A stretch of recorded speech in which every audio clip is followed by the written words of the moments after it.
جہنمیوں کا ذکر پیچھے گیا اور آگے جنتیوں کا ذکر ہے۔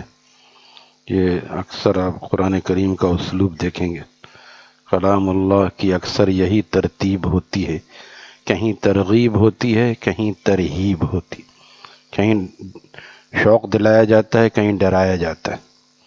یہی اسلوب ہونا چاہیے کہ پہلے اگر جہنمیوں کا ذکر ہوتا ہے، بعد میں جنتیوں کا ذکر ہوتا ہے۔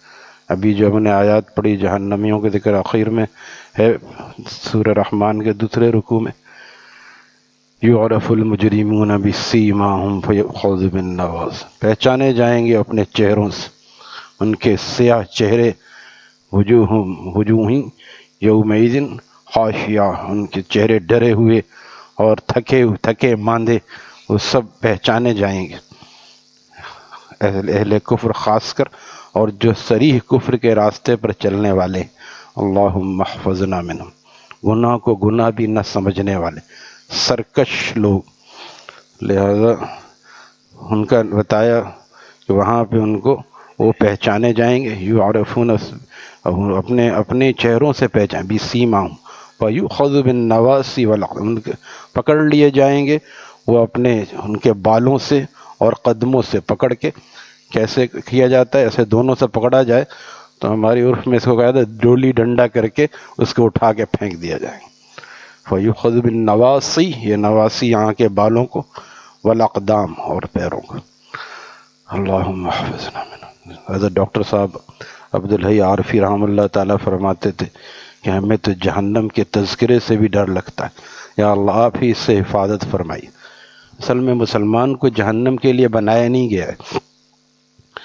جیسے شریف لوگ ہوتے ہیں وہ جیل کے لیے نہیں ہوتے، جیل بدماشوں کے لیے بنائی جاتی ہے۔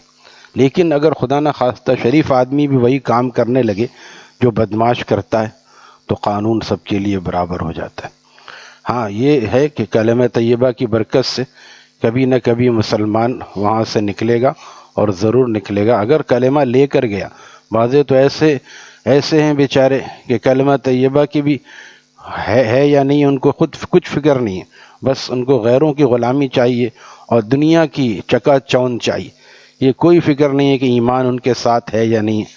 ایمان اتنی بڑی دولت ہے کہ جو ایمان کو لے کے جائے گا ضرور بے ضرور کبھی نہ کبھی وہ کامیاب ہوگا، اور اللہ تعالیٰ کی نعمتوں کی جگہ میں ان الابرار لفی نعیم میں پہنچے گا۔ وہ نعمتوں کی جگہ ہے، ابرار لوگوں کی جگہ ہے، نیک لوگوں کی جگہ ہے۔ تو یؤخذ بالنواصی وہذہ جہنم التی، یہ جہنم ہے، یہ جہنم ہے جس کو تم جھٹلاتے تھے نا، یہ وہی ہے، یہ وہی ہے۔ یطوفون بینہا وبین حمیم آن، سمجھ میں آ جائے تو کلیجے پھٹ جائیں، سمجھ میں ہی نہیں آتا نا، امام صاحب پڑھ رہے ہیں، یہ بھی نہیں سوچتے کہ امام جیسا پڑھ رہا ہم بھی ویسا پڑھنے لگیں۔ بڑی گاڑی دیکھ کے تو فوراً منہ میں پانی آتا، کیا چمچماتی گاڑی ہے، 1 کروڑ کی گاڑی ہے۔ بڑی داڑھی دیکھ کے کبھی ہم متاثر نہیں ہوتے کہ ہم بھی اللہ والے بن جائیں۔ اچھا قرآن کوئی پڑھتا ہے یہاں بھی متاثر ہونا چاہیے، کیسا قرآن پڑھتا ہے، کاش میں بھی ایسا قرآن پڑھنا ہو۔ اہل عرب پڑھتے ہیں رونے لگتے ہیں۔ عشاء کی نماز ہم پڑھ رہے تھے، ایک دم روتے روتے ان کی حالت، انہیں آگے نماز پڑھانا ان کا دشوار ہو گیا، کیونکہ قرآن ان کے سامنے، جیسے ہمارے سامنے کھلا ہوا ہے، ان کے سامنے اس کے معانی کھلے ہوتے ہیں، ان کے سامنے معانی کھلے ہوتے ہیں۔ تو کاش کہ امت قرآن و حدیث کو سمجھنے کے قریب آ جائے تو تمام رسومات خرافات سے تو جان چھوٹ جائے، اور یہ موبائل اور ناول اور ڈراموں سے بھی جان چھوٹ جائے۔ اتنے علوم کے دریا اس کے اندر ہیں، اتنے علوم کے دریا، اتنے علوم ہیں کہ لوگوں کی آنکھیں پتھرا گئی۔ ایسے لوگ حیات ہیں کہ ان کی آنکھیں، ان کا چشمے کا نمبر 12 نمبر سے بڑھتا جا رہا ہے، ان کا مطالعے کا ذوق ختم نہیں ہوتا، آنکھیں خراب ہو رہی ہیں، ان کو اس کی فکر نہیں ہے۔ کہتے جو بھی وقت ہے وہ بس کچھ مطالعہ کر لیا جائے، کچھ دین کی باتیں سیکھ لی جائیں، حالانکہ وہ سکھانے والے ہیں، لیکن ابھی بھی ان کو مطالعے کا ذوق ایسا ہے کہ ان کے چشمے موٹے موٹے ہو گئے، اور وہ اپنی آنکھوں کی روشنی اور بینائی کی پرواہ کیے بغیر جو ہے وہ مطالعہ کر رہے ہیں۔ تو اس میں کوئی چیز تو ہے، کم از کم ہم کم از کم اہل علم کے پاس بیٹھ کے سیکھیں، پھر اس کے بعد ہو سکتا ہے کہ ہمیں خود بھی سیکھنے اور سمجھنے کی توفیق ہو. اسی وجہ سے ہوتا ہے. ہمیں نہیں ہوگی تو ہمیں یہ ہوگا کہ یار اس میں اتنا مزہ ہے تو اپنی اولاد کو عالم بنا دینا چاہیے، اولاد کو عالم بنا. لیکن کہتے ہیں مولوی بنے گا تو کھائے گا کہاں سے. پھر خود ہی کہتے ہیں کہ مولویوں کی 5 انگلیاں گھی میں ہوتی ہیں. دونوں بیان خود ہی دیتے ہیں کہ مولویوں کی 5 انگلیاں واقعی گھی میں ہے. اور حضرت فرماتے تھے، باتیں کہتے ہیں سر بھی کڑھائی میں ہوتا ہے جناب، سر بھی کڑھائی میں، انگلیاں بھی گھی میں، دنیا بھی اس کے پاس اور دین بھی اس کے پاس. دنیا بھی. آج کا مولوی بقول حضرت والا کے پوتے ہمارے مولانا ابراہیم صاحب فرمانے لگے کہ آج کا مولوی زیادہ کھا کے بد ہضمی سے تو مر سکتا ہے لیکن بھوکا نہیں مر سکتا. اللہ تعالیٰ نے حالات تبدیل فرما دی، حالات تبدیل فرما دی. لہذا جو کم از کم بیٹھتا ہے اس کا اگر خود نہیں بن سکا تو آخری اثر یہ ہوتا ہے کہ وہ اپنے بیٹے کو عالم بناتا ہے. پھر ایک آدمی سے پوچھا، اکبر جج سے پوچھا، اتنی باتیں کرتے ہو دین کی، تم عالم ہو؟ کہا نہیں، میں عالم کا باپ ہوں، میرا بیٹا عالم ہے. میں عالم کا، تم عالم ہو کی بات کرو، میں تو عالم کا باپ ہوں، میرا بیٹا عالم ہے. تو جو ان مجلسوں میں بیٹھتا ہے تو اس کو اس کا شوق پیدا ہوتا ہے، پھر وہ چاہتا ہے کہ میری اولاد بھی دین کو حاصل کرے اور آگے پہنچائے. جس طرح مال میں کچھ حصہ دین کے لیے رکھنا چاہیے، مال میں کچھ حصہ دین کے لیے 10%، 5% رکھنا چاہیے اور اس کو اللہ کے راستے میں دینا چاہیے، اسی طرح اولاد میں بھی 1% کوئی مقرر کر لیں. 2، 3، 4 اولاد ہے تو اسی لحاظ سے ایک اولاد کو کم از کم ایک بیٹے کو دین کے لیے فارغ کر دیں. لیکن کس کو فارغ کیا جاتا ہے؟ جو اسکول میں بالکل نہ چل سکے، چمڑی اور دمڑی سب اکھڑ جائے، اس کو کہتے ہیں مولانا صاحب آپ اس کو پڑھائیے، چمڑی آپ کی دمڑی ہماری. جو سب سے جسے کہتے ہیں کمزور اور کن ذہن ہے، اس کو مدرسے میں دیتے ہیں کہ ملمت فرماتے ہیں. تو وہ کیسے پڑھے گا بتائیے؟ ذہین اولاد کو دو. ذہین، اکثر جو شریر بچے ہوتے ہیں وہ ذہین بھی ہوتے ہیں. ذہین اولاد کو 1 نمبر مال اللہ کے راستے میں دو. ہمارے ہاں کیا ہوتا ہے، لطیفہ سنایا تھا کسی نے کہ وہ مرغی کو کہا تھا، وہ قاری صاحب کو، پہلے زمانے کی بات ہے، اب تو قاری صاحب بھی ماشاءاللہ، تو وہ بچے نے کہا قاری صاحب وہ مرغی امی نے کہا تھا آپ کو دیں گی، میں لے کے آؤں گا مرغی. تو 2-3 دن ہو گئے نہیں آئی، تو انہوں نے پوچھ لیا کہا ہوا بیٹا تم مرغی لا رہے تھے؟ کہاں وہ قاری صاحب وہ صحیح ہو گئی، وہ اصل میں وہ بیمار ہو گئی تھی نا، تو امی نے نیت کر لی تھی قاری صاحب کو دے دینا. تو ہر بیمار چیز، ہر 2 نمبر چیز اللہ کے راستے میں، اور 1 نمبر چیز اس کو بڑے اچھے اسکول میں پڑھانا ہے کہ یہ بچہ ذہین ہے. اس بچے کو اگر وہاں بھیجیں گے تو وہ مولانا یوسف بن نوری بنے گا، مولانا انور شاہ کشمیری بنے گا. واقعی اب بھی ایسے لوگ ہیں، صرف ہمارے علماء کم نہیں ہیں ابھی بھی الحمدللہ. یہ جتنے مسٹر سمجھتے ہیں نا اپنے آپ کو قابل، جب ان کے سامنے بیٹھتے ہیں تو ان کو پتہ چلتا ہے کہ ارے بھائی ہم کتنے پانی میں، ہمیں تو پانی تلاش کرنا مشکل ہو جا رہا ہے. جو اپنے آپ کو بہت قابل سمجھتے ہیں، جب ان کی علوم فلکیات اور جب ان کی علوم کی باریکی کو دیکھتے ہیں تو اش کر اٹھتے ہیں. تو ہم بھی چاہیں تو اپنی اولاد کو چاہنا چاہیے. 4 اولاد ہے، 1 کو ڈال دیا مدرسے میں اور دین کی خدمت کے لیے تو 25% اولاد کا ہم نے اللہ کے راستے میں دے دی.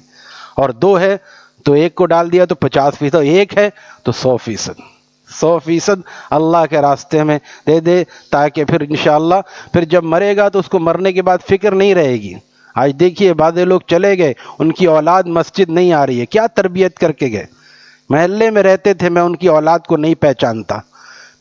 کیسے پہچانے گا جب مسجد میں نہیں آئے گی اولاد؟ اور اس کے بعد بھی نماز کا کوئی اہتمام نہیں ہے. وجہ کیا ہے؟ ساری زندگی دنیا میں لگے رہے، آخر امیدیں لیتے ہوئے اور خواہش لیتے ہوئے دنیا سے چلے. خواہش تو سب کی ہوتی ہے کہ ہم بھی اللہ والے بن جائیں، لیکن خواہشوں سے راستے طے نہیں ہوتے میرے بھائی، کرنے کے کام کرنے سے ہوتے ہیں. اولاد کو آج نماز کی پرواہ نہیں ہے، ہر قسم کے گناہ میں آزاد. اگر ہماری اولاد مصلی سنائے اور دین کی خدمت کرے تو بتائیے اس سے بڑا صدقہ جاریہ اور کیا ہے؟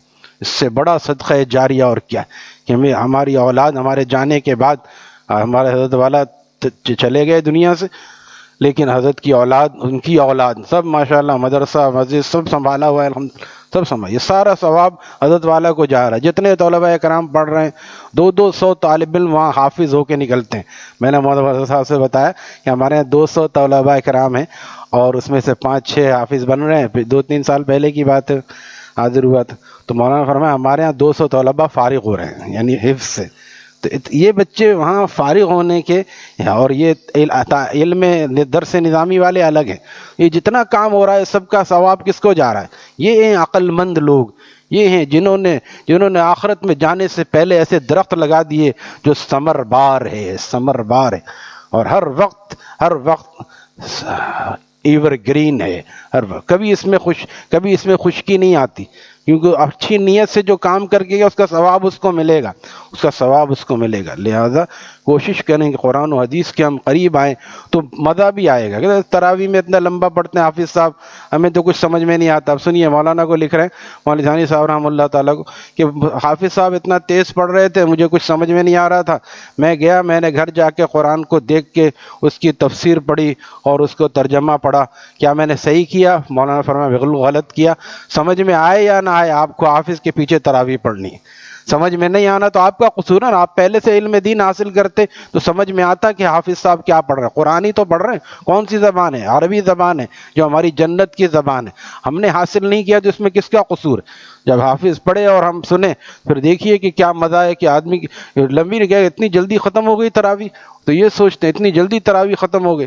بعض لوگ روتے ہیں اس میں پیچھے کھڑے ہو کے، جو سمجھتے ہیں اور جو نہیں کم از کم آدمی سمجھے نہ سمجھے کھڑا رہے، ثواب ملے گا۔ یہ کیا ہے کہ کیونکہ ہمیں پتہ تو چلا نہیں، ہم جا کے ترجمے والا قرآن پڑھنے لگے، یہ اپنی طرف سے دین نہیں سمجھا جائے گا، دین کو اہل دین سے حاصل کیا جائے گا۔ اللہ تعالی ہمیں فہم سلیم، عقل سلیم، قلب سلیم عطا فرمائے۔ الحمدللہ۔